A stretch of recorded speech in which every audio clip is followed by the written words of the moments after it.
Hello दोस्तों, कैसे हैं आप लोग। आपका स्वागत है हमारे YouTube चैनल फायरफ्लाई नॉलेज पर।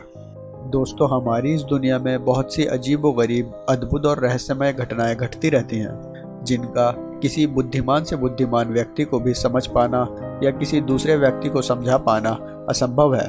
तो दोस्तों, आज की अपनी इस वीडियो में हम ऐसी ही एक घटना के बारे में बात करने वाले हैं। तो ज़्यादा देर ना करते हुए चलिए इस वीडियो को शुरू करते हैं।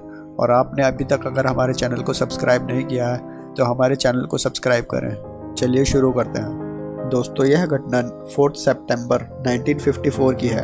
जर्मनी से सैंटियागो एयरलाइंस का प्लेन EWA 513 ने पोर्टो एलेग्रे ब्राज़ील के लिए उड़ान भरी। इस प्लेन में 88 पैसेंजर्स और 4 क्रू मेंबर्स थे।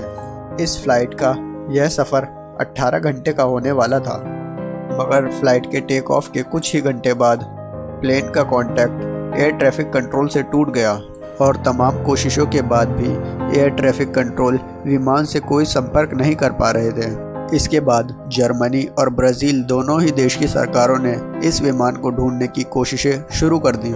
दोनों ही देशों की तरफ से सर्च ऑपरेशन चलाए गए और कुछ खोजी टीमें बनाई गईं। जब इस विमान का संपर्क एयर ट्रैफिक कंट्रोल से आखिरी बार हुआ तो यह विमान अटलांटिक महासागर के ऊपर उड़ रहा था। इस विमान को ढूंढने के लिए अटलांटिक महासागर में बहुत से सर्च ऑपरेशन किए गए, मगर कुछ भी हाथ न लग सका।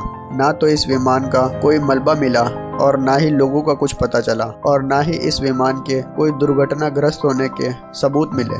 बहुत कोशिशों के बाद भी कुछ हाथ न लगने पर इन्वेस्टिगेशन टीम्स ने अपनी रिपोर्ट जमा कर दी कि यह विमान अटलांटिक महासागर के ऊपर किसी दुर्घटना का शिकार हो गया होगा और इस विमान का कोई मलबा और किसी भी व्यक्ति की कोई लाश नहीं मिल पाई है। शायद वह अटलांटिक महासागर में ही कहीं जा गिरा होगा।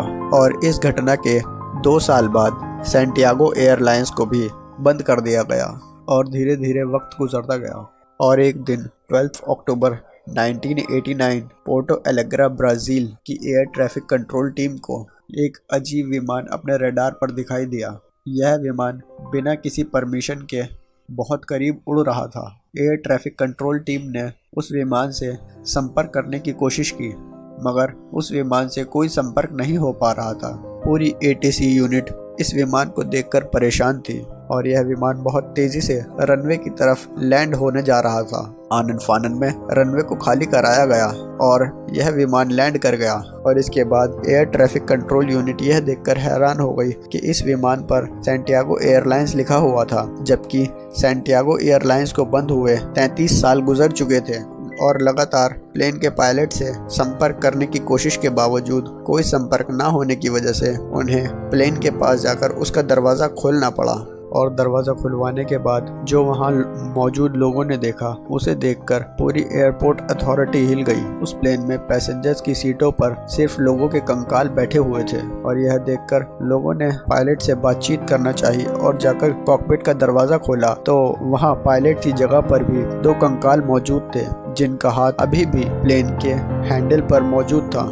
एयरपोर्ट अथॉरिटीज और ब्राज़ीलियन गवर्नमेंट ने इस राज को बाहर नहीं आने दिया, मगर ब्राज़ीलियन गवर्नमेंट के इस रवैये ने वहां के लोकल इन्वेस्टिगेशन एजेंसीज को और पैरानॉर्मल इन्वेस्टिगेटर्स का ध्यान अपनी तरफ खींचा। और उस वक्त के एक मशहूर पैरानॉर्मल इन्वेस्टिगेटर डॉक्टर अटेलो का ध्यान भी इस बात पर गया। तमाम इन्वेस्टिगेशन के बाद भी यह सभी लोग एक ही रिजल्ट दे पाए कि यह फ्लाइट किसी तरह के टाइम बबल में एंटर हो गई होगी, जिस वजह से यह सारी घटना हो पाई। मगर फिर भी किसी के पास भी इस बात का जवाब नहीं था कि प्लेन में बैठे वह लोग कंकाल कैसे बन गए। पायलट अगर कंकाल बन चुका था तो वो कैसे इस प्लेन को सही तौर पर लैंड करा पाया। तो आपको आज की स्टोरी कैसी लगी हमें नीचे कमेंट करके ज़रूर बताएं और हमारे पेज को लाइक करें, शेयर करें और सब्सक्राइब